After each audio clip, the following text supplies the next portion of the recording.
Hello, today we're going to be working on lesson 1.3, simple random sampling.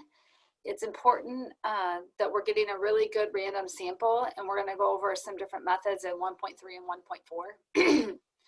So a random sample is the process of using chance to select individuals from a population to be included in the sample.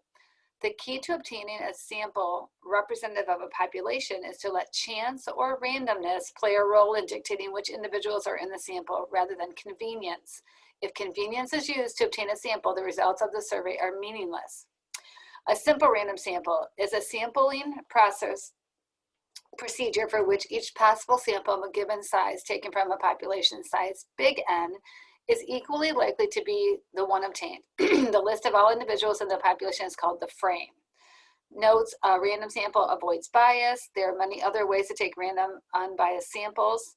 Sample without replacement is when an individual who is selected is removed from the population and cannot be chosen again. And then sample with replacement is a selected individual is placed back into the population and could be chosen a second time. So let's look at some different possible choices. Here, an example 1. You could stop the recording and then choose your best guess. But it says a statistics instructor wants to obtain a simple random sample of 3 students from her 27 students. She assigns each student a number from 1 to 27 based on her role, which lists the students alphabetically by last name. Okay, so automatically you know that number 1 is probably going to be an A or a B, and number 27 is going to be later in the alphabet. She claims that each of the following is a simple random sample. Is she right? Yes or no, and explain. First one, she asked a student to randomly choose 3 numbers. The students with those assigned numbers represent the sample. This is a no. This is a student, and if they pick these numbers, they know they're going to be later in the alphabet. If they would have picked 1, 2, 3, they'd probably have somebody with last name A, B, C, or D. A computer randomly chooses 3 numbers. Yes, that one's a good one. The teacher has 2 10-sided dice. She will roll them as many times as it takes to generate 3 numbers between 1 and 27. But in this way she obtains 26, 27, and 14. And this is a no, because if it's 2 10-sided dice, you will always get 2 digits. And so there's no way of rolling a 0 through a 9, or a person 1 through 9. The teacher puts the numbers on slips of paper torn from a sheet of paper. No, because they're torn. She might know how they're torn and what numbers are what. The teacher puts the numbers on identical 3x5 cards. That so far is good. She folds some lengthwise and some widthwise. No, because she may know all the lower numbers were lengthwise and all the upper numbers were widthwise. And again, they were assigned in alphabetical order. So the only one that's good is when the computer randomly chose the 3 numbers. Let's look at example 2. Okay, it says, you are doing a study on sexism in cartoons. CNN published a list of the 50 greatest cartoon characters in 2002.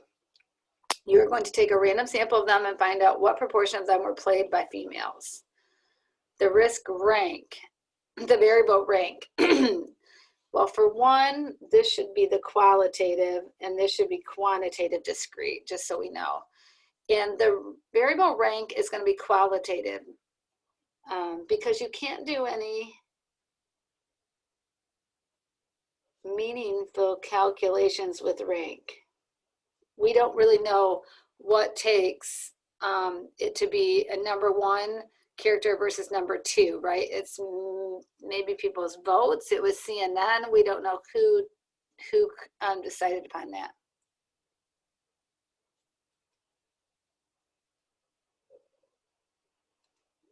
Calculations.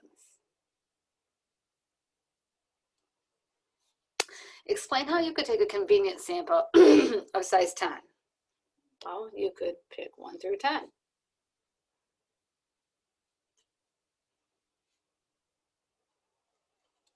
I mean, it's just that easy. That's what a convenient sample is all about. Use technology to take a random sample of 10 characters with replacement. So if you turn on your graphing calculator and go to math, and actually let's just do the graphing calculator on the screen here. And choose that. I do not have it chosen here. TI, there's the Smart View.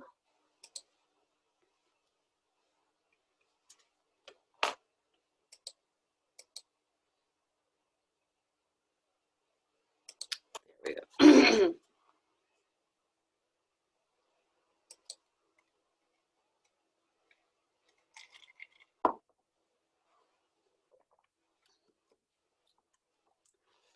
So on the calculator, we are going to second and quit out of here. We're going to go to math, and then you're going to arrow to the right to the PROB, the probability menu.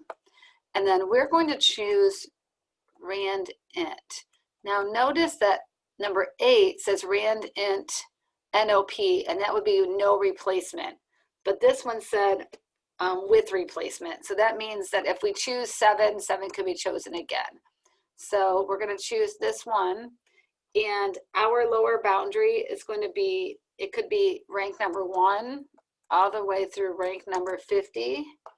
And we're going to choose, we want to choose 2, right? I think we're choosing 10 characters. So we're choosing 10 characters, but we're going to choose 1 at a time. So by hitting that, we're going to choose, there's number 48. And then you can just keep hitting enter, and it will just keep giving you, so 46, 8, 26, 21, 37, 3, 17, 50, and 11. And it just happened to be we didn't get any repeaters. 1, 2, 3, 4, 5, 6, 7, 8, 9, 10. 1, 2, 3, 4, 5, 6, 7, 8, 9, 10. Yep. And then D says use technology to take a random sample of 10 characters without replacement. So on this one, you could go to math, and then, oops. So math, and I keep doing that in the probability, and go to no replacement. And you really could just say 1 to 50 and say, let's just choose 10 from here. And then it will list all 10. So that's an option as well for letter D.